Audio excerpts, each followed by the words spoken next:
Shuma prej 1,65 milion euro pra që ndahen për mbështetjen e studentëve apo konkretisht programin Bursa e Mobilitetit, siç e paralajmëruat ju edhe në fjalimin hyrës. Pra është Bursa e Mobilitetit e cila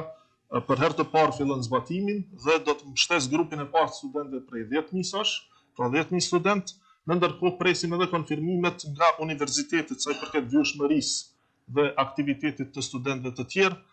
dhe konsideroj që është një program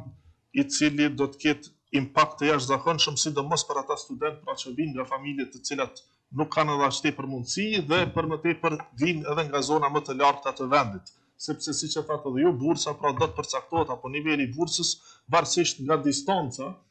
që studenti ka në mes të vend banimit ku jeton dhe vendit ku studiojnë. Pra do të jetë. Dhe më në fund Kosova, sistemi publik po bëhet me një ide po qendrore të barmave që do të garantojë cilësi, distribuim më të mirë, digitalizim të gjithë procesit që do të thotë jashtëzakonisht shumë për spitalet tona. Aktualisht, Kosova ka regjim pa viza me 17 shtete që ndodhen në listën e vendeve ndaj të cilave Bashkimi Evropian aplikon regjim të vizave.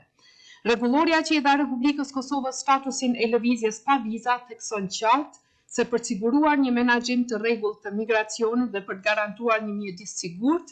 Republika e Kosovës duhet të synojë harmonizimin e plotë të politikës saj të vizave me atë të Bashkimit Evropian.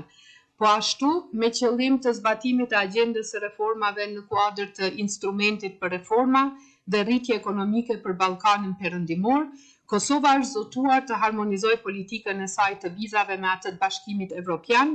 duke shfuqizuar gradualisht marrëveshjet për lëvizje pa viza me shtetet për të cilat Bashkimi Evropian kërkon vizë, për të paktën një shtet në vit, duke filluar nga viti 2025. Duke nisur procesin e ngritjes së memorialit për familjen Jashari